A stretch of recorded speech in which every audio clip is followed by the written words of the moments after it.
गुरुर्ब्रह्मा गुरुर्विष्णु गुरुर्देवो महेश्वरः गुरु साक्षात् परम ब्रह्म तस्मै श्री गुरुवे नमः। ओम पूर्णमदः पूर्णमिदं पूर्णात् पूर्णमुदच्यते पूर्णस्य पूर्णमादाय पूर्णमेवावशिष्यते। आज जैसा कि भाई अरुण ने सूचित किया है, हमें ईशावास्य उपनिषद पर अपना कुछ मंतव्य प्रकट करना है। इस पर पिछले चर्चा में संदर्भ आया था और पिछले कुछ समय से लगातार यह जो पटल है, यह तो भारतीय मनीषा का केंद्र हो गया है और इसमें विगत दिनों बहुत अच्छे विद्वान श्रेष्ठ मनीषी आए और उन्होंने संदेश जो दिया वह भारतीय सनातन संस्कृति का संदेश था। उसी श्रृंखला में आज मैं ईशावास्य उपनिषद पर चर्चा करने वाला हूँ। ये जो ईशावास्य उपनिषद है, इसमें 18 मंत्र हैं,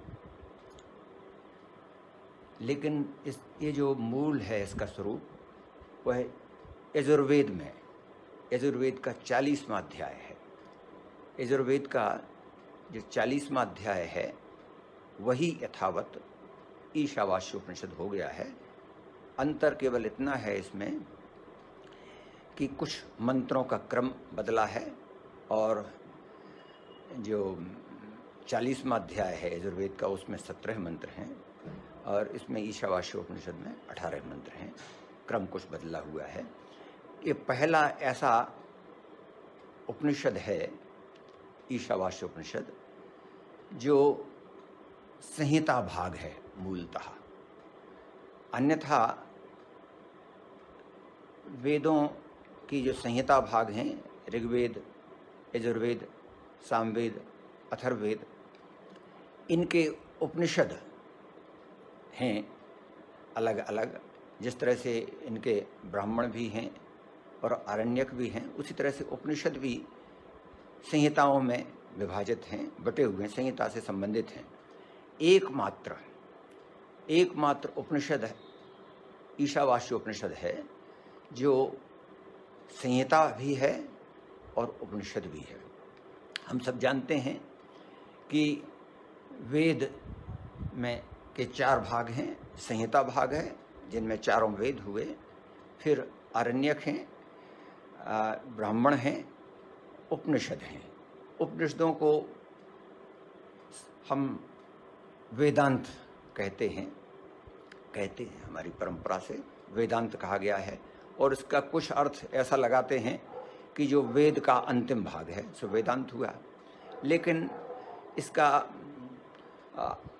वेद का ये भी कहते हैं कि वेद का तो चूड़ांत है, वेद का सार है, वह उपनिषद हैं। और इसको जैसे वृतांत में यह अर्थ नहीं जाता है, जब वृतांत लिखते हैं, किसी का कथा लिखते हैं, तो उसमें ये नहीं कथा का उत्तर भाग है, अंतिम भाग है। वृतांत में संपूर्ण बात रहती है। इसलिए वेदांत भी अपने आप में संपूर्ण हैं और ये इनको हम संहिता भाग से पृथक करके नहीं देख सकते। लेकिन ये हैं, ये उत्तर भाग में लिखे गए हैं, इसलिए इनको वेदांत हमने कहा। और ये संहिता भाग की व्याख्या के रूप में उपनिषदों को लिया जाता है। इनका जो ज्ञान पक्ष है वह वेदांत से प्रतिष्ठित होता है। जैसे कर्मकांड का पक्ष इनका आरण्यक से होता है और यज्ञादि अनुष्ठान का कर्म ब्राह्मणों से व्याख्यात होता है, ठीक वैसे ही ज्ञान पक्ष जो वेदों का है वह उपनिषदों से संचालित होता है। इसमें ईशावास्य उपनिषद में, इसमें हम कहें कि यह एक साथ सबसे बड़ी बात है। एक साथ ये पहला ऐसा उपनिषद है जो वेद भी है और वेद की व्याख्या भी है। यह अपने आप में बहुत बड़ी बात है एकदम समझ लेने की। हमारी जिस पुस्तक का उल्लेख अरुण जी ने किया है, उस पुस्तक की भूमिका में सोमपाल शास्त्री जी ने कुछ ईशावास्य उपनिषद के संबंध में कहा। 4-5 पंक्तियाँ वो मैं पढ़ के सुनाता हूँ। ईश उपनिषद में सृष्टि के मूल तत्व एवं स्रोत को ईश तत्व एवं आत्म तत्व कहा गया है। इसी से सारे जगत की उत्पत्ति, इसी के द्वारा संसार का धारण पोषण और इसी में उसका विलीन होते रहना माना गया है। इसीलिए ईशोपनिषद को ईशाध्याय, आत्माध्याय, ब्रह्माध्याय, ईश सूक्त, ब्रह्म सूक्त और आत्म सूक्त आदि नामों से भी पुकारा गया है। यह अकेला उपनिषद ऐसा है जो सीधे वेद मंत्रों पर आधारित है, अतः यह मंत्रोपनिषद भी कहलाता है।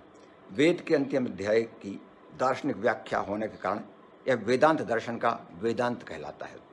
वेद यानी ज्ञान की पराकाष्ठा अर्थात अंतिम शब्द, जिसके परे कुछ नहीं, ऐसा चरम एवं परम ज्ञान होने से भी इसे वेदांत कहा जाता है। इसके संबंध में मैं एक बड़ी परिपूर्ण बात जो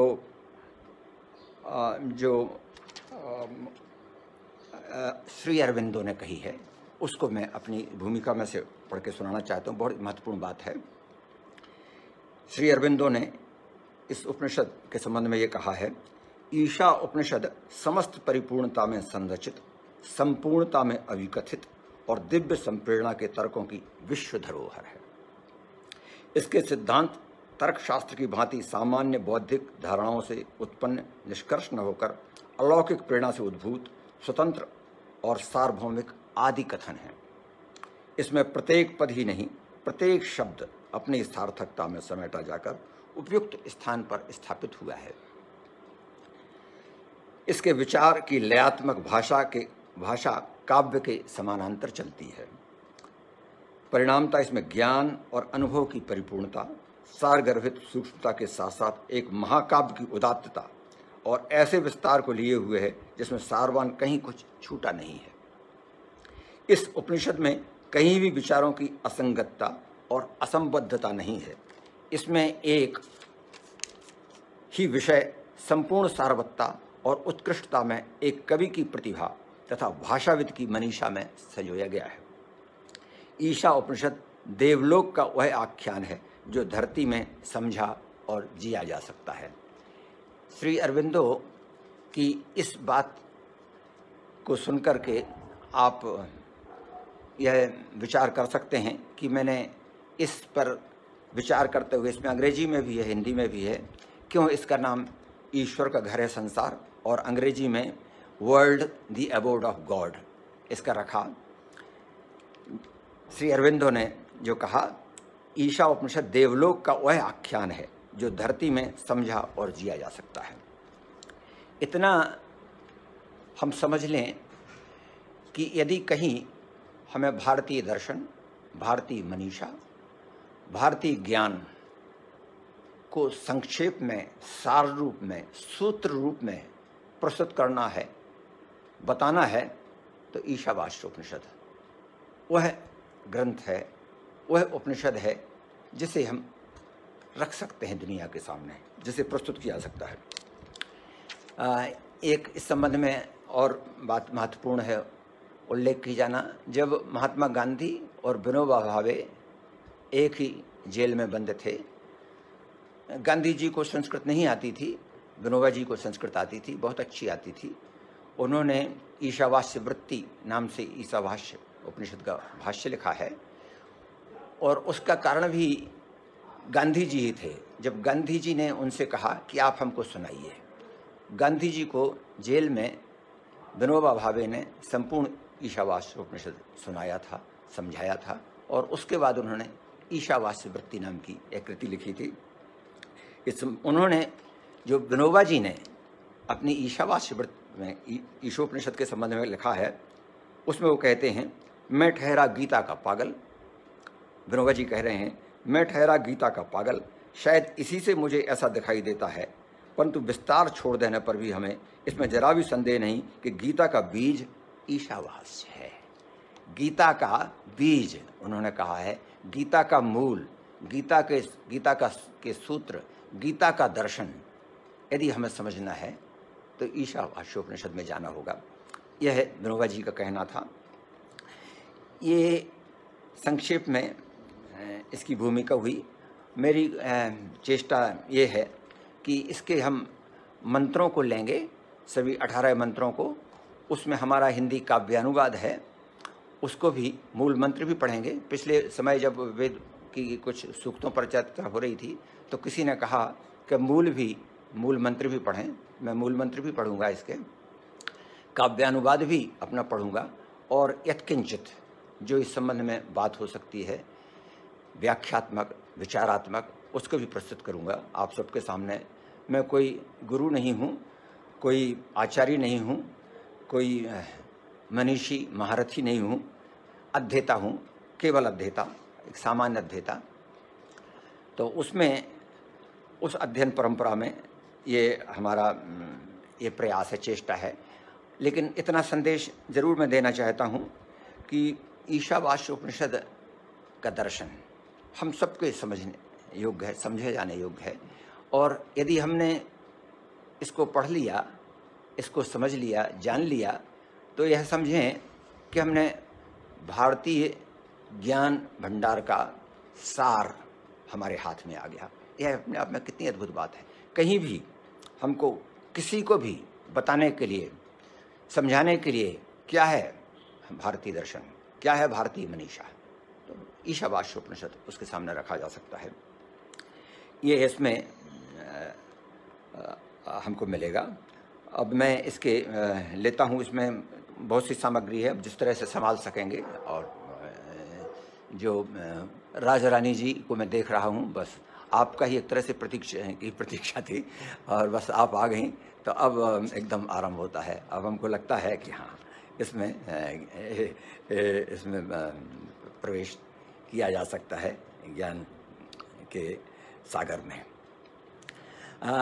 एक बात और, ये जब हम कहते हैं, आएंगे इसमें बीच में यदा कदा प्रसंग आएंगे सभी, इसमें जो पहला मंत्र है, और बीच में आया था, संदर्भ इसका आया था, पहले मंत्र को ही लेते हैं।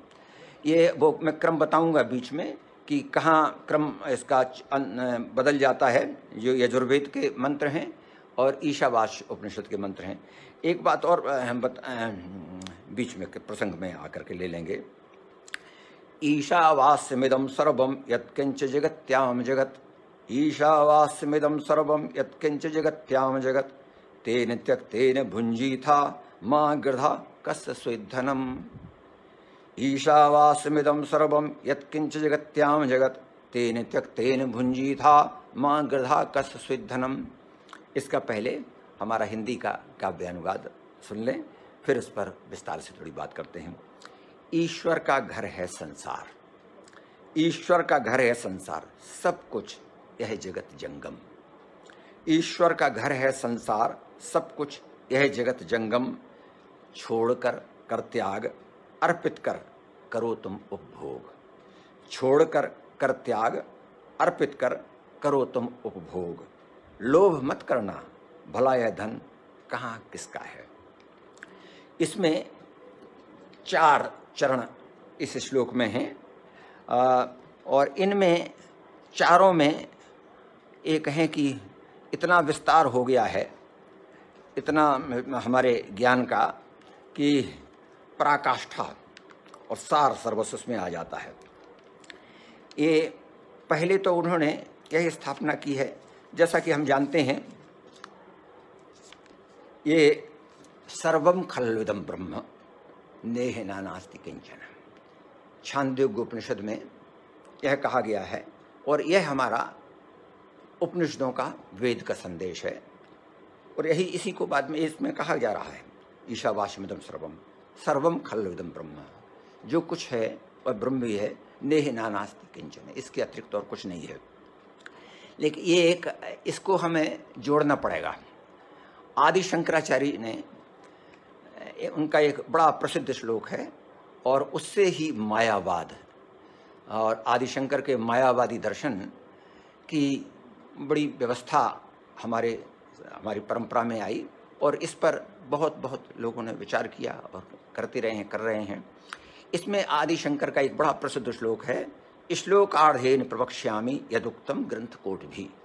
उन्होंने कहा मैं आधे श्लोक में वह कह दे रहा हूँ जो करोड़ों ग्रंथों में कहा गया है। आदि शंकर का ये कहना है यहाँ, श्लोकार्धेन प्रवक्ष्यामि यदुक्तम ग्रंथ कोट भी। आदि शंकर ये कह रहे हैं ब्रह्म सत्यम जगन मिथ्या।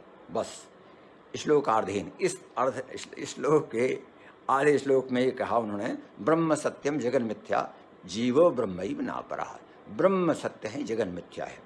इन दोनों में सर्वम खल्विदम ब्रह्म और ब्रह्म सत्यम जगन मिथ्या, इन दोनों में अक्सर दूरी लोग देख लेते हैं।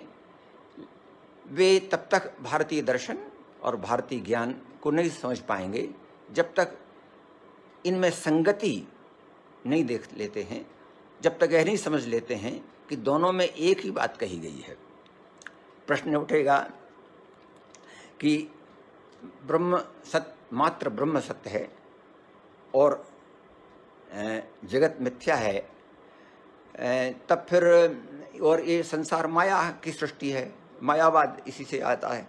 तब फिर जो हम कहते हैं कि सर्वम खल्विदम ब्रह्म, सब कुछ ब्रह्म भी है, और इसमें ईशावास्य उपनिषद के इस मंत्र में यही कहा गया है, यत्किंच जगत्याम जगत, चाहे वह जड़ हो चाहे चेतन हो, सर्वम खल ईशावास्यमिदं सर्वम, ठीक वही बात है। तब फिर वो कैसे रहा, संसार में कैसे रहा, संसार को हमको कैसे जानना? तो इसमें ये बहुत सुंदर और बड़ी परिपूर्ण बात दोनों में आ जाती है। और जब वेदांत दर्शन पर यहाँ बहुत विस्तार में नहीं जा पाएंगे और वो अवसर भी नहीं है, और ये हमारा जो मंच भी है, तो इस मंच में मैंने जो साहस किया इस कहने का, क्योंकि ये तो कविता और साहित्य का मंच है, और चूँकि हमारा इसमें काव्यानुवाद था, तो मैं उसको प्रस्तुत करते हुए इस पर विचार करने की चेष्टा कर रहा हूँ। तो इसमें वेदांत में ये जो सर्वम खल्विदम ब्रह्म, जब हम ये मान करके चलते हैं तो इसमें वेदांत के इतने पक्ष को समझ लेना आवश्यक है कि जो प्रतीति या अध्यास है हमारा संसार का, वह अध्यास हमको संसार को सही मानने के लिए विवश कर देता है। हम जो मिथ्या है उसको सत्य मान करके तैयार रहते हैं और विवश से रहते हैं। ठीक वैसे ही बहुत से अनुभव हैं हमारे ऐसे, और उन अनुभवों से हम इसको समझ सकते हैं। जिस तरह से हम देखते हैं आकाश को हमको नीला दिख रहा है, लेकिन विज्ञान ने हमें बता दिया है कि आकाश नीला नहीं है, तो हम उसको नीला नहीं मान रहे हैं, एकदम स्वीकार हमने कर लिया है, उससे हमको कोई असुविधा नहीं है। तो इसी तरह से जब हम संसार के सत्यों को, जो अपीयरेंसेज हैं, जो प्रतीति है, जो हमने मान लिया है, मात्र मान लिया है, जब अपनी इस केवल ज्ञानजन्य मान्यताओं को हम परम सत्य मान करके चलते हैं, तब हमको कठिनाई होती है। लेकिन इसमें एक बड़ा अच्छा उदाहरण एक हमारे स्वामी जी दिया करते हैं कि जिस तरह से पुरुष है, एक मनुष्य है तो मूलतः पुरुष है, लेकिन वह पति भी है, पिता भी है, पुत्र भी है, भाई भी है, इतनी सब भूमिकाएं हैं उसकी। ये सारी जो भूमिकाएं हैं, ये तब इन सभी समा जाएंगी उसके पुरुष होने में। जिस तरह से सोना है, आभूषण जो बन रहे हैं, तो आभूषण की अपनी कोई सत्ता नहीं है, सत्ता स्वर्ण की है। तो ठीक वैसे ही जब ये कहा जाता है ब्रह्म सत्यम जगन मिथ्या, तो सत्ता की ओर ले जाया जाता है, जो मूल सत्ता है हमारी। इतना इसकी बात है, लेकिन हमें केंद्रित रहना है, केंद्रित इसी पर रहना है सर्वम खल्विदम ब्रह्म पर, जो इसमें कहा गया है, ईशावास्यमिदं सर्वम यत्किंच जगत्याम जगत। जो कुछ भी है वह ईश्वरता से परिपूर्ण है, चाहे जड़ हो चाहे चेतन हो। तो ये इसमें ये ठीक अगर हम देखें, गीता में जब भगवान कहते हैं, ठीक वही बात, गीता में आरंभ किया, राज विद्या राज गुह्यम पवित्र में दुपत्वम प्रत्यक्षावगम धर्मम सुस्कुम कर्तुमभ्यम। भगवान ने भूमिका के साथ कहा अर्जुन को कि मैं top secret, state secret, secret most secret समझा रहा हूँ अर्जुन। राज विद्या राज गुह्यम पवित्र मृदुमुत्तमम प्रत्यक्षावगम धर्मम सुस्कुम कर्तुमभ्यम। प्रत्यक्षा, it is a direct knowledge which I am revealing to you Arjun. हैं, तो उसमें क्या कहा उन्होंने, उसमें जो कहते हैं, हाँ उसमें उन्होंने कहा मया तत्मिदम सर्वम जगत अव्यक्त मूर्तिना, मया तत्मिदम सर्वम जगत अव्यक्त मूर्तिना। ठीक बात जो विनोबा जी ने उधर कही ना कि गीता का मूल, गीता का सूत्र ईशावास्यम शब्द में है। गीता यही कह रही है, मया तत्मिदम सर्वम जगत अव्यक्त मूर्तिना मत्सानि सर्वभूतानि, मत्सानि सर्वभूतानि न चाहम तेषु स्थिता मया तत्मिदम सर्वम। तो ठीक वही बात भगवान ने कहा। तो ये आगे भी उन्होंने 10वें अध्याय, इसमें 10वें अध्याय के 39वें श्लोक में यही कहा, न तदस्ति विना यस्यान मया भूतम चराचरम। ये जो है मेरे अतिरिक्त कुछ कहीं है ही नहीं। बार बार भगवान ने कहा, यतः प्रवृत्तिर्भूतानाम येन सर्वमिदं ततम्। इस तरह से ये बार बार हमारे उसमें आती है। और तुलसीदास जी का तो हम सबको पता ही है, सीए राम मैं सब जग जानी, करहूँ प्रणाम जोर जुग पानी। उन्होंने और बड़ा सुंदर जो शंकर जी उनको बड़ा इतना अच्छा वेदांत दर्शन की प्रतिष्ठा तुलसीदास जी ने वहाँ कर दी है। जासु सत्यता ते जड़ माया, भास सत्यव मोह सहाया। वो एक बड़ा श्रृंखलाबद्ध रीति से वो समझाते हैं बालकांड में शंकर भगवान पार्वती जी को कि विषय करण अरु जीव समेता, विषय करण अरु जीव समेता, सकल एक ते एक सचेता, विषय करण अरु देव समेता, जीव समेता, सकल एक ते एक सचेता। विषय जो पदार्थ हैं, ऑब्जेक्ट्स हैं, देखिए किस तरह सूक्ष्म होते जाते। विषय करण, और विषय को ग्रहण करने के करण जो हैं इंद्रियां हैं हमारी, ज्ञानेंद्रियां, कर्मेंद्रियां। तो विषय हुए और इंद्रियां हुई, करण हुए, विषय करण सुर। और इन इंद्रियों के देवता भी हैं, सबके देवता भी हैं। देखिए, लेकिन ये बता रहे हैं इस ग्रेजुअली सूक्ष्म होते जा रहे हैं, स्थूल से सूक्ष्मता की हो जा रहे हैं। पदार्थ, किताब हमारे हाथ में है, ये स्थूल है, लेकिन इसको हाथ ने हमारे लिया और इसको आँखों ने हमारी देखा, तो आँख दृष्टि सूक्ष्म है जिसको ले रही है। तो विषय कर्ण, आँख इसको देख रही है। सुर और जो देवता हैं, इंद्रियों के सबके देवता हैं, जैसे कान के देवता, वो आँख के देवता, ये सब हैं, सूर्य हैं। तो वो देख रहे हैं, वो देवता, तो वो इससे सूक्ष्म हुआ है, इंद्रिय से सूक्ष्म हुआ है। विषय करण सुर जीव समेता, और जीव की सत्ता उससे भी सूक्ष्मतर है, देवता भी सूक्ष्मतर है। विषय करण सुर जीव समेता, सकल एक ते एक सचेता। वे अधिक चैतन्यता उनमें है, अधिक सूक्ष्मता उनमें है। विषय करण सुर जीव समेता, सकल एक ते एक सचेता। लेकिन तुलसीदास जी जो कहते हैं वही कह सकते हैं, सबकर परम प्रकाशक जोई, जो सभी को, चाहे वो विषय हों, चाहे वो इंद्रियां हों, चाहे वो इंद्रियों के देवता हों, चाहे जीव हो, इन सब को सत्ता प्रकाशित करने वाला, इन सब का आधार यदि है विषय करण सुर जीव समेता, सकल एक ते एक सचेता, सबकर परम प्रकाशक जोई। इन सबको जो प्रकाशित कर रहा है, सबकर परम प्रकाशक जोई, राम अनादि अवधपति सोई। वे राम है, अनादि राम ब्रह्म है, वो इन सबको प्रकाशित करता है। इस तरह से हम इसको जो इतनी बात उन्होंने कही कि ईशावास्यमिदं सर्वम, जो कुछ भी है। अब इसमें अब ये है बड़ी बात, आप कहेंगे पत्थर है, पत्थर और एक जीव है। अब दोनों में इतना ये नहीं है कि पत्थर में नहीं है परमात्मा, यह नहीं है कि मृत देह उसमें नहीं है सत्ता, उसमें सब कुछ है, परम सत्ता है। बस इतना भर है कि जिस तरह से प्रकटीकरण होता है, प्राण तत्व का वहाँ प्रवेश नहीं है, जीव तत्व का प्रवेश नहीं है।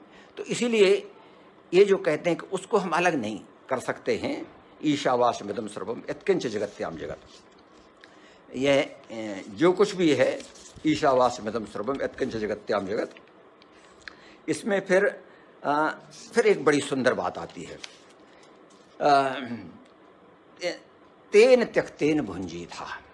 ये तीसरे चरण में उन्होंने कहा तेन त्यक्तेन भुंजी था। ये तेन का मतलब देयरफॉर भी है, इसलिए भी है, और तेन का चतुर्थी में सात उते तेन ताभ्याम तई, जो तीसरी विभक्ति चतुर्थी विभक्ति भी है।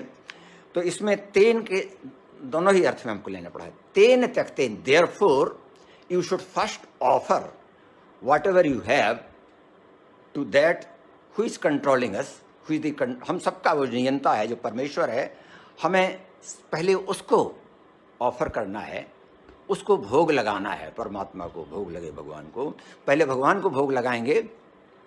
तेन त्यक्तेन भुंजी था, उसके बाद ही हमारा भोग उपभोग करने का अधिकार बनता है। बिना ईश्वर को समर्पण किए, बिना भगवान को भोग लगाए हमारा उपभोग करने का, कुछ ग्रहण करने का कोई अधिकार नहीं है। ये हवा पर क्या अधिकार है हमारा, राजरानी जी? जल पर क्या अधिकार है हमारा? आकाश पर क्या अधिकार है हमारा? अग्नि पर क्या अधिकार है हमारा? और क्या हम इतना इनको जल को ग्रहण कर रहे हैं, ऑक्सीजन ले रहे हैं? तो ये क्या हमने कभी आभार व्यक्त किया? आभार व्यक्त नहीं करना चाहिए सूर्य का, चंद्रमा का, दिन का, रात का, प्रकृति का, पेड़ का, पौधों का। यह सब तेन त्यक्तेन भुंजी था।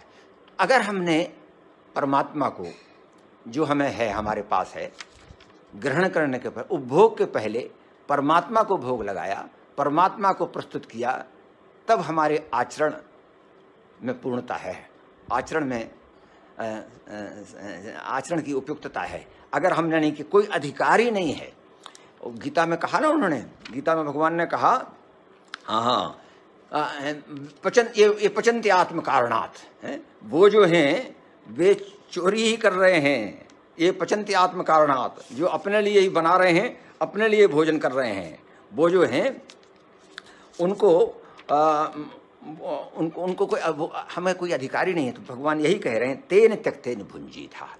इसको हमको जो कुछ भी ग्रहण करना है, जो कुछ भी है।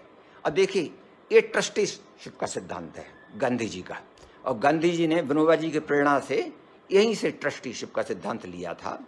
और इस सिद्धांत को लेकर के देखिए कितना आनंद हो। कहाँ इसमें इसके बाद फिर हैव्स एंड हैव नॉट्स, फिर कहाँ का साम्यवाद, कैसा साम्यवाद और कैसा झगड़ा। Workers of the world unite, you have nothing to lose but your chains, where is the case of it? कहाँ है इसकी बात है? हाँ, माँ गृधा पर अभी आ रहे हैं राजरानी जी, माँ गृधा पर आते हैं। तो उसमें उन्होंने कहा कि पहले इसी को क्यों हमको अर्पित करना है, हमारा कुछ है ही नहीं। जब हमारा कुछ नहीं है तो बहुत बड़ी बात यह है कि haves and have nots have been placed here on the same footing. एक ही भूमिका में, एक ही भूमि में, एक ही धरातल पर वे जिनके पास है वे और वे जिनके पास नहीं है स्थित हो जाते हैं। हम जब कहते हैं हमारा मकान, हमारा बैंक बैलेंस, तो हमारा लॉकर, तो कभी लॉकर ने कहा क्या, मकान ने कहा क्या, बैंक बैलेंस ने कहा कि मैं इनका हूँ, मैं इनका हूँ? वो कहीं कुछ नहीं कह रहा, हम ही कहे जा रहे हैं। तो it is only A mental perception, एक मानसिक प्रतीति जो हमारी लेकर के हम चल रहे हैं, एक कि ये हमारा है, बस मन से मान लिया, और मन से उसने मान लिया कि हमारा नहीं है। केवल इतना ही भेद है, तो ये सारा भेद खत्म हो जाता है। ट्रस्टीशिप में जो गांधी जी ने कहा, और ईशावास्य दर्शन कह रहा है हमारा, तेन त्यक्तेन, therefore we have to offer whatever we have, जो भी है हमारा परमात्मा का है, परमात्मा को अर्पित करना है। और अब राजरानी जी, माँ गृधा, ग्रीड नॉट, लालच ना करना, गीध ना बन जाना। यदि हम गीध बन गए, यदि हमने लालच किया, तब तो जो मृत मांस पिंड है जो पड़ा हुआ गिद्ध उसी को ललचाता हुआ घूमता है, तो हम उस अवस्था में न पहुँचें अपने आप को। ग्रीड नॉट, लालच करने की कोई अवस्था ही नहीं, कोई स्थिति नहीं है, और ये अधःपतन है, पशु से भी बदतर, निम्नतर ये अधःपतन है। माँ गृधा कस स्वेद धनम, किसका है यह धन? आखिर वो कह रहे हैं किसी का नहीं है। तो इसीलिए हमको इसको परमात्मा को कस स्वेद धनम, कोई दावा कर ही नहीं सकता है, कोई दावा ये नहीं कर सकता है कि ये हमारा है। इसीलिए भगवान ने क्या सुंदर बात कही गीता के 5वें अध्याय में, ये ही संस्पर्श जा भोगा, ये ही संस्पर्श जा भोगा दुखियो न एवते। ये ही संस्पर्श जा भोगा दुखियो न एवते। जो भोग संस्पर्श जन्य हैं, संस्पर्श जनित हैं, दुखियो न एवते, वो दुख ही देंगे, कष्ट ही देंगे हमको, जब तक हम उनमें एक अधिकार भाव, एक लालसा भाव वो रखेंगे। इसलिए आद्यंतवंत कौन्तेय न तेषु रमते बुधा। ठीक कृष्ण भगवान यही संदेश इसका लेकर के कहे हैं, न तेषु रमते बुधा, उनमें भोगों में, पोजेशंस में, इसमें नहीं रमेंगे। एक बड़ा सुंदर एक उदाहरण, पोजेशंस दोनों तरह के होते हैं हमारे, ममता और अहिंसा, अहिंसा दोनों तरह की है। ये वस्तुओं का, पदार्थों का भी और व्यक्ति संबंधों का भी, दोनों का। एक हमारे महाराज जी हैं, बड़ी प्यारी बात कहा करते हैं। वो ये कहते हैं कि जिस तरह से हम अपने घर की रोज़ सफाई करते हुए सूखा कचड़ा और गीला कचड़ा निकालते हैं और रोज़ निकलता है, ठीक वैसे ही हमारे व्यवहार में गीला कचड़ा और सूखा कचड़ा विद्यमान है, और उसको हमको क्रमशः घटाते जाना है। ये संबंध जो है ना, सारे संबंध हमारे समेटे हुए, ये सब गीला कचड़ा है, और वस्तुएं हैं, पदार्थ जो हैं, ये सूखा कचड़ा है। इस कचड़े को बोझ को नहीं ढोना है। ये उपदेश ये हमें ग्रहण करने के लिए ये ईशावास्योपनिषद देता है। इसमें अब हम सोचते हैं कि दूसरे मंत्र पर चला जाए, तो और लंबी बात हो सकती है, व्याख्या है। दूसरे मंत्र पर अब चलते हैं। दूसरे मंत्र में ये जब बात कही थी उन्होंने ईशावास्य दर्शन में कि ये सब जो है हमको ईश्वर और हमारी निकटता का भी बोध हमको करा दिया, ईश्वर और हमारी संपूर्णता संबंधों का भी बोध करा दिया, और हमारे दायित्व का, हमारे कर्तव्य का भी हमें बोध करा दिया। लेकिन इस कर्तव्य में कहीं यह हो सकता है कि जब हमारा कुछ है ही नहीं, कुछ हमारा है ही नहीं, कोई अधिकार ही नहीं है, सब उन्हीं का बनाया हुआ है, तो ठीक है, पड़े पड़े हमने कहा है आराम हराम, फिर तो ठीक है, हम कुछ करने धरने के लिए क्यों कुछ है। तो इसी के लिए दूसरे हिस्से में वह सनातन, वह शाश्वत उपदेश हमारे वेद के ऋषि देते हैं, जो सभी के लिए सदा सदा के लिए आवश्यक है। कुर्वन्नेवेह कर्माणि जिजीविषेत शतम क्षमा, कुर्वन्नेवेह कर्माणि जिजीविषेत शतम क्षमा, एवं त्वयि नान्यथे तो अस्ति न कर्म लिप्यते नरे, एवं त्वयि नान्यथे तो अस्ति न कर्म लिप्यते नरे। इस तरह करते हुए ही कर्म वर्ष 100 जीना, इस तरह करते हुए ही कर्म वर्ष 100 जीना। अभीप्सा रख, मार्ग यह केवल नहीं है अन्य पथ, कर्म में संलिप्तता से दूर रहने के लिए नर को।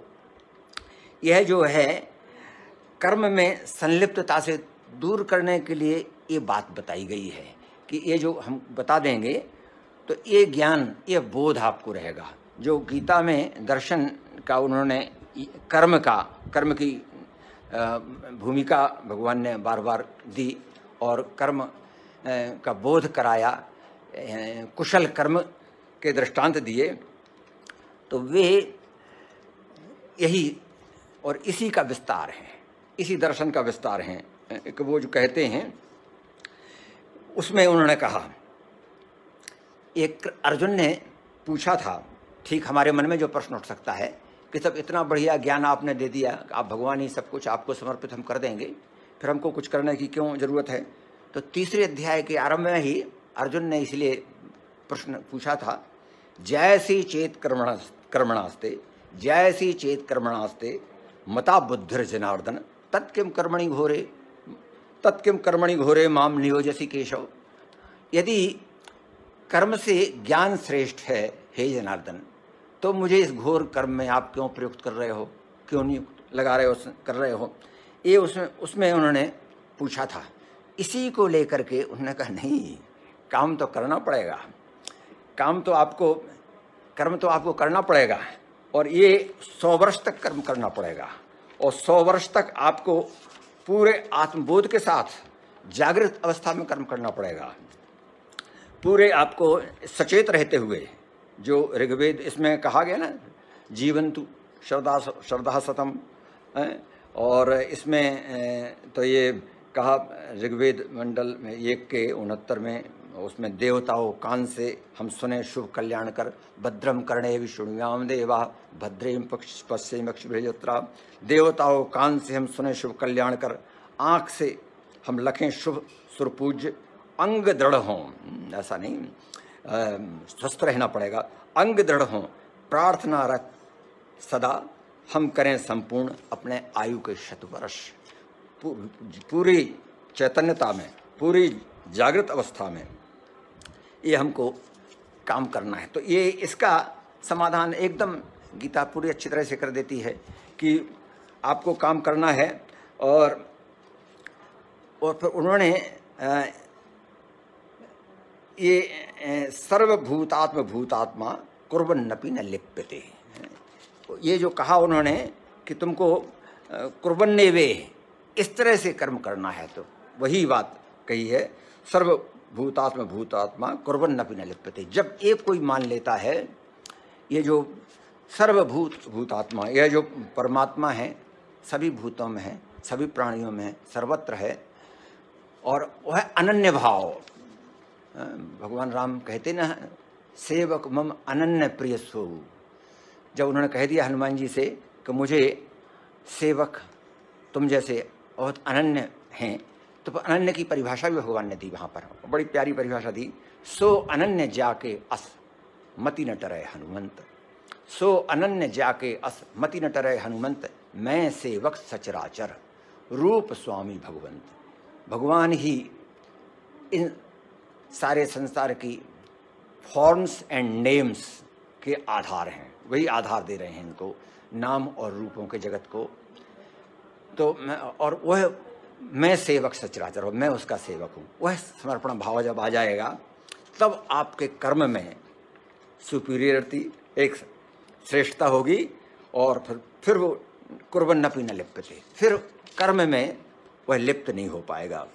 ब्रह्मण्याधाय, फिर आगे उसमें भी 5वें अध्याय के 10वें श्लोक में भी कहा, ब्रह्मण्याधाय कर्माणि संगम त्यक्त्वा करोति यः लिप्यते स न पापेन, लिप्यते न स पापेन पद्म पत्र विवाम्भसा। ये बड़ा अच्छा उदाहरण दिया जाता है गीता का, पद्म पत्र विवाम्भसा। जिस तरह से जल में रहते हुए कमल अब जल को संग्रहित नहीं करता, जल को अपने में संजोता नहीं है, ठीक वैसे ही पद्म पत्र में विवाम्भसा, हमारे आचरण में वही संपूर्णता, वही विशेषता होनी चाहिए। ये हम अब तीसरे मंत्र पर चलते हैं, और तीसरे इस मंत्र का हमने शीर्षक रखा था आत्महंता का नरक। एक इसमें नरक की भी बात आती है, आत्महत्या की भी बात आती है, और अंधकार की भी बात आती है। अब बात आगे भी जाकर के अंधकार की बात आएगी, असुर की भी बात आती है। ये सब जो टर्म्स हैं बड़े गहरे, बड़े गहन और बहुत दूर तक ले जाने वाले हैं समझने के लिए।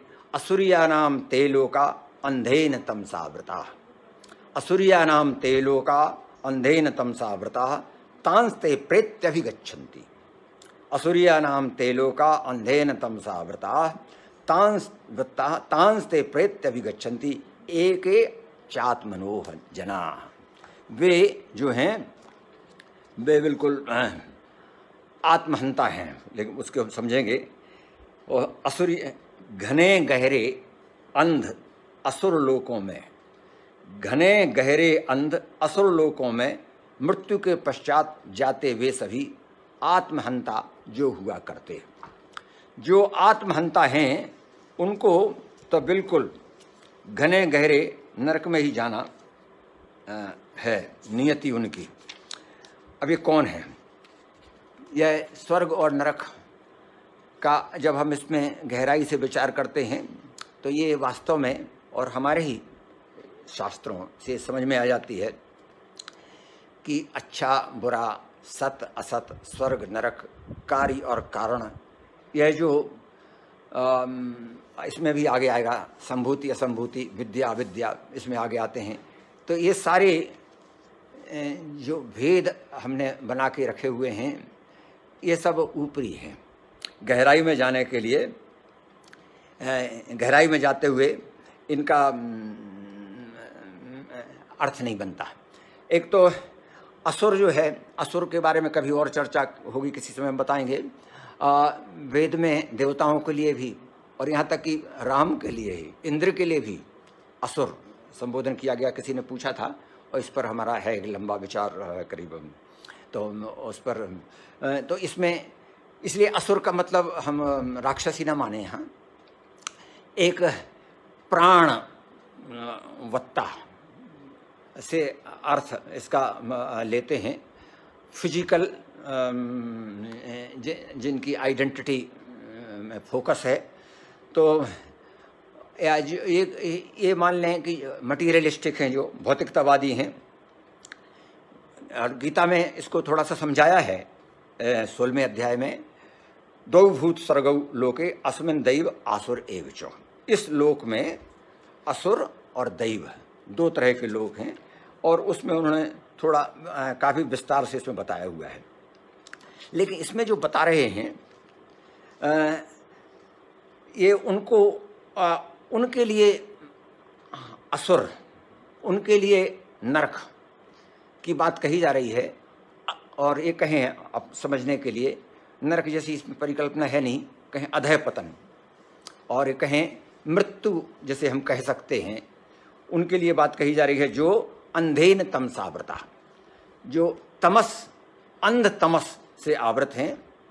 तो इसीलिए उनको प्रेत्यभिगच्छन्ति, मरने के पश्चात उनको जाना है वहाँ पर असुरिया नाम तेलों का, जो आसुरी लोक है। अब ये इसमें जो कहा है, ये जो सत्ता उधर भगवान ने बताई, और हमारी ये हम जानते हैं और चेतन, जड़ और चेतन, शरीर और आत्मा की सत्ता, इनको हम जानते हैं। लेकिन इतना स्थूल में नहीं समझाया गया है ये कि हम मान लें कि ठीक है हम आत्मा हैं, शरीर नहीं है, और जिसने शरीर मान लिया है तो वो इस जड़ता को प्राप्त हो रहे हैं और वो इसमें असुरों के अंधकार भरे लोक में जा रहे हैं। ये भाव इसका मोटा बनता है। लेकिन ये भाव में ये उन्होंने कहा उसको यहीं इसी संसार में सीधे सामने ही प्रत्यक्षतः नरक लोक आ गया है, विद्यमान है, मौजूद है, जिसने अपनी उस परम सत्ता को, उस सत्ता को जो ऊपर पहले ही मंत्र में कह दिया, ईशावास्यमिदं सर्वम, ईश्वरी है, ईश्वरी है। तो हम इस पर जब हम ईश्वर हैं, जब ईश्वर हैं हम संपूर्ण हैं, तो हमने अपने आप को यदि ईश्वरत्व को विसार कर हमने मिथ्या मान लिया, असत मान लिया, जो सत हमारी सत्ता है उसको छोड़ करके अपने आप को सीमित मान लिया, संसारी मान लिया, तो ठीक अपने लिए अपने भविष्य को लिख लिया। हमने अपने लिए नरक का निर्माण कर दिया, सजा लिया, पहले से तैयार कर लिया। वहाँ इसके बाद कहीं यहीं भोग आरंभ हो गया है। उस अज्ञान के अंधकार में, उस सत्ता में जब हमने अपने आप को ईश्वर, अहम ब्रह्मास्मि, जो 4 महावाक्य हैं, तत्त्वमसि, अहम ब्रह्मास्मि, अयम आत्मा ब्रह्म, प्रज्ञानम ब्रह्म, और जो इन तत्वों की व्याख्या करते हैं वेदांत दर्शन में, वे समझाते हैं किस तरह से क्रमशः अयम आत्मा ब्रह्म तत्त्वमसि, ये तत्व पद का किस तरह शोधन करना वो वेदांत का बड़ा गहन विषय है, गहरा। तो जब हम इसको विस्तार करके शरीर की सत्ता, संसार की सत्ता,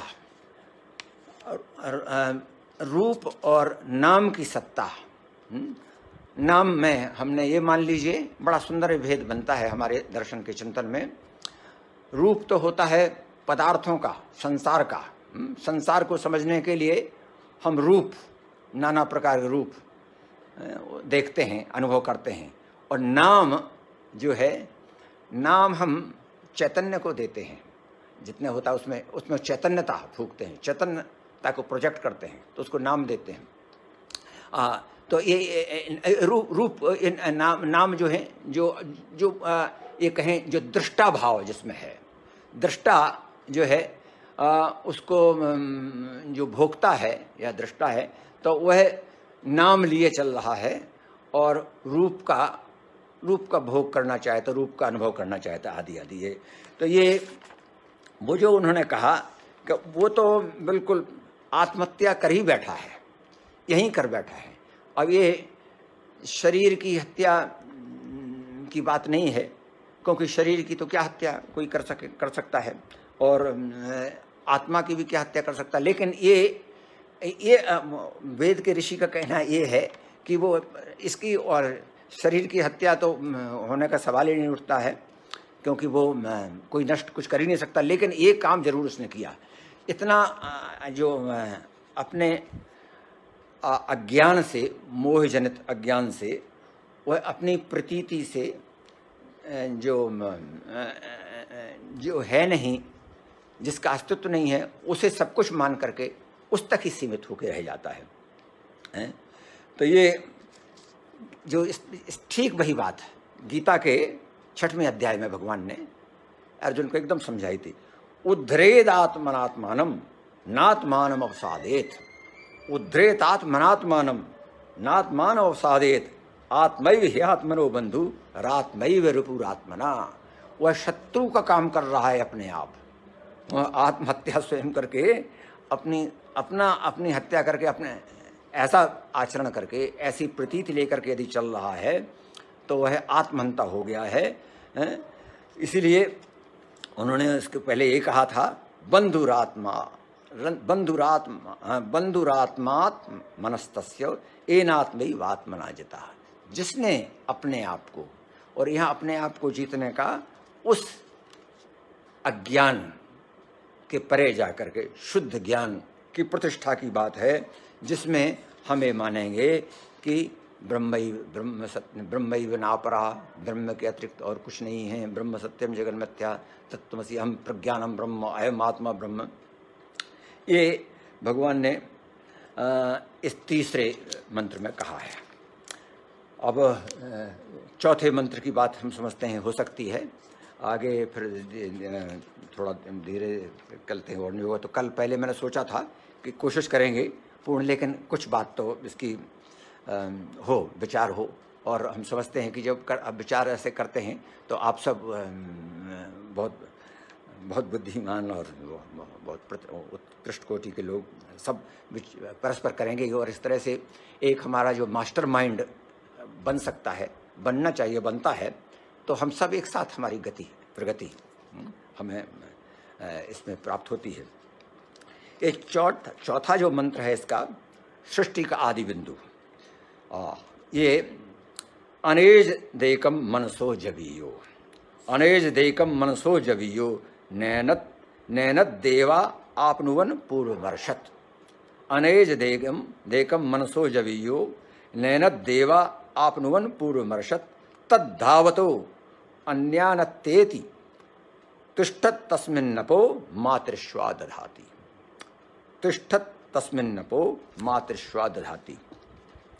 इसका हमारा हिंदी का जो काव्यानुवाद है इस तरह से है, कभी ना चलता तथा चलता कहीं वह तीव्रतर। कभी ना चलता तथा चलता कहीं वह तीव्रतर मन से अगम। कभी ना चलता तथा चलता कहीं वह तीव्रतर मन से अगम, वह एक पहुंचा कहीं पहले ही वहाँ। अगम, वह एक पहुंचा कहीं पहले ही वहाँ। अगम, अगम जो पहुंचा, अगम वह एक पहुंचा कहीं पहले ही वहाँ। दुर्गम सदा जो देवताओं को वायु अपनी चेतना। यह है, ये तत्व है। यहाँ जो वेद की अपनी भाषा है, वेद की अपनी सृष्टि है। यश निश्वस्तो वेदो यो वेद्यो व्योखिलम जगत। निश्वास कहा गया है, ईश्वर के निश्वास, ये वेद। और वेद यह कहें कि ये जो हमारा अवतार भी है ना, ईश्वर के राम कृष्ण 24 अवतार हों या दशावतार हों, ये सब वेद की प्रतिष्ठा, वेद की स्थापना, वेद की मर्यादा, वेद की रक्षा के लिए ही होते रहे हैं। तो यानी ये अवतार जो हैं हमारे ईश्वर हैं, इनके भी पूर्वतर हैं वेद। और एक बड़ी प्यारी बात यहाँ तुलसीदास जी ने क्या अच्छी बात कह दी उन्होंने, कि जब वो जो मानस की बात कर रहे थे तो उन्होंने कहा, उसमें बड़ा ये कहा था, क्या वो, कि ये समुद्र, ये जो वेद है, निगम है, यह समुद्र के समान है। समुद्र का जल खारा है, उस जल का हम उपयोग नहीं कर सकते हैं, उपभोग नहीं कर सकते हैं। तो उसको समझाने के लिए इतने शास्त्र, इतने मनीषी, इतने संत, इतने महापुरुष, इतने अवतार, इतने गुरुओं की आवश्यकता होती है। तो ये इसमें सूत्र में बात कही गई है। इसमें जो उन्होंने कहा कि ईश्वर को हम कैसे पहचानें, और ये इसमें जो जिस तरह से तुलसीदास जी ने क्या क्या समझा दिया उन्होंने, उनको जो कंट्रडिक्शंस में, बिन बिन पग चले सुने बिन काना, कर बिन करम करे विधि नाना, नाना रहित नाना आनंद रहित सकल रस भोगी, बिन वाणी वक्ता बड़ जोगी, सब विद भांति अलौकिक करनी, महिमा जास जाय नहीं गरनी, जिम इम गावई वेद बुध, जाय धरे मुनि ध्यान। ये सब उसमें जो कहा, ठीक कंट्रडिक्शंस में उसमें समझा रहे हैं, बता रहे हैं। अनेज देखम मन सो जबियो, वह मन से भी, मन भी नहीं वहाँ पहुँच सकता है, मन भी नहीं पहुँच सकता है। तो और तो फिर कैसे पहुँचेंगे हमको वहाँ जा कर के? इतने कभी नहीं चलता और फिर भी वही चलता है। बिनु पग चले, बिनु पग चले फिर भी चल रहा, वो नहीं है, कभी नहीं चलता। ठीक वही बात, कभी नहीं चलता तथा चलता कहीं वो इतना तीव्र चलता है, इतना चलता है कि मन को भी पराजित कर देता है। मारुति नंदन, मारुति को मन को खगराज को वेग ले जायो, जो कहा था ना, मारुति नंदन मारुति को मन को खगराज को वेग ले जायो। मन का ही वेग ले जाया उन्होंने, लेकिन ये मन का वेग भी वहाँ कोई काम नहीं करता। मन से भी तीव्रतर चल रहे हैं, मन से अगम। और वो वहाँ अब वो अगम, वह एक पहुँचा कहीं पहले ही वहाँ। दुर्गम सदा जो देवताओं को, कोई सोचे, हम ये मान लेते हैं कि देवताओं ने कोई पहुँच, उन्होंने देखा होगा, पहुँच लेंगे। वो मुझे याद होगा जब हम उस सूक्त का चर्चा कर रहे थे, नासदी सूक्त का, तो उसमें भी एक बात आई थी, उसमें भी 6वें मंत्र में आई थी कि शायद देवता भी जानते हो। लेकिन बोले वाह, कोई बात हुई, देवता कैसे जानेंगे? देवता भी तो बाद में उत्पन्न हुए हैं उस परम ब्रह्म के, उसके बाद के ही उन्हीं की, उसी की रचना है, तो वो कैसे जान सकते हैं? इन सब की संबंध सूत्रता है परस्पर। तो इसमें गीता में भी ये बड़ा सुंदर 13वें अध्याय में जो ईश्वर की जो परिभाषा दी है, संपूर्ण अपने आप में है। सर्वतः पाणिपादम तत्सर्वतोसि शिरोमुखम। सर्वतः पाणिपादम, सर्वत्र हाथ पांव उसके सर्वत्र पूरी सृष्टि में व्याप्त हैं। सर्वतः पाणिपादम तत्सर्वतोक्षि शिरोमुखम सर्वतः श्रुति मल्लोके सर्वमावृत्य तिष्ठति।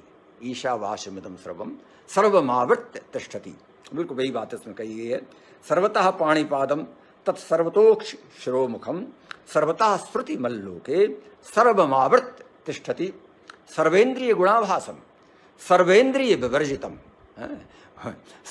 सर्वेन्द्रिय गुणाभासम, वह सब कुछ एक साथ उसको सब कुछ जान रहा है, समझ रहा है। सर्वेन्द्रिय गुणाभासम सर्वेन्द्रिय विवर्जितम आसक्तम सर्वभृच्चैव, सर्व भोग भी कर रहा है, आसक्ति भी है, और निर्गुणम गुण भोक्ति जो, और उसको कोई मतलब भी नहीं है, उसको वो भी नहीं है। बहिरंतश्च भूतानाम, बहिरंतश्च भूतानाम चरम अचरमेव चो, बहिरंतश्च भूतानाम चरम अचरमेव चो। सूक्ष्म सूक्ष्मत्वात् अविज्ञेयम, सूक्ष्मत्वात् अविज्ञेयम, दूरस्थम दूरस्थम चांत के च तत्, दूर भी है, पास भी है, सूक्ष्म भी हैं। अविभक्तम च भूतेषु, अविभक्तम च भूतेषु विभक्त मिव च स्थितम। अविभक्तम, विभक्त जैसे दिख रहे हैं अविभक्त। भूत भर्तृ जो तज्ञेयम ग्रसष्णु प्रभ विष्णु जो। ये जो उन्होंने गीता में इतने विस्तार से कहा, अरुण जी, संभवा सर्वभूतानां ततो भवति भारत सर्वयोनिषु कौन्तेय मूर्तिया संभवन्तिया तासाम ब्रह्म महद्योनिरहम बीज प्रदा। यह जो ईश्वर के संबंध में इतना सब विस्तार हमारे यहाँ हुआ है, ये अनेज देखो, ये इसी मंत्र का विस्तार है। मन वहाँ पहुँच नहीं सकता है, मन बुद्धि नहीं पहुँच सकती है, देवता उसको प्राप्त नहीं कर सकते, वो पहले से मौजूद। तद्धावतो अन्यान्यत्येति, वो दौड़ते हुए कितना भी जाते हुए उनको पहले से भी मौजूद वहाँ दिखाई देते हैं, पहले से बैठे हुए हैं। जो दौड़ के पहुँचे वहाँ पर देखा उन्होंने, तो पहले से ही वहाँ मौजूद वहाँ आ जाते हैं अपने। इसमें एक और ये तस्मिन् नपो मातृश्वा दधाती है, तस्मिन् नपो तिष्ठत अप, ये जो है ना अप और मातृश्वा, ये हम समझते हैं कि ये जो है कल इस पर थोड़ी सी चर्चा करेंगे। इस पर बहुत विस्तार में तो नहीं जा सकते हैं, इस पर बस आज संकेत रूप में इतना ही कह देते हैं कि जो जिस तरह से इसमें नासदीय सूक्त में जो चौथे मंत्र में कहा गया था, कामस्तदग्रे संवर्तताधि मनसो रेतः प्रथमम यदासीत, कामस्तदग्रे संवर्तताधि मनसो रेतः प्रथमम यदासीत, जिसमें एकोहम बहुत श्यामा। अरुण जी आप लिखा करते हैं एकोहम बहुत श्यामा, ये हम एक है, उसने सोचा, स अकामियत, उसने कामना की, उसने चाहा, स अकामियत, एकोहम बहुत श्यामा, मैं एक हूँ, मैं बहुत हो जाऊँ। तो ये इसमें सूत्र हमें कोशिश करेंगे समझने की। कामस्तदग्रे समवर्तताधि मनसो रेता प्रथमम यदासीत, तो यहाँ जो कहते हैं ये बड़ा कठिन है और इसमें संगति बैठाना भी कठिन है। इसमें मातृश्वा और अप ये जो आ गए हैं, मातृश्वा मोटे अर्थ तो इसका सीधा समझ में आ जाता है। ये जो है तत्व हो गए, तत्व में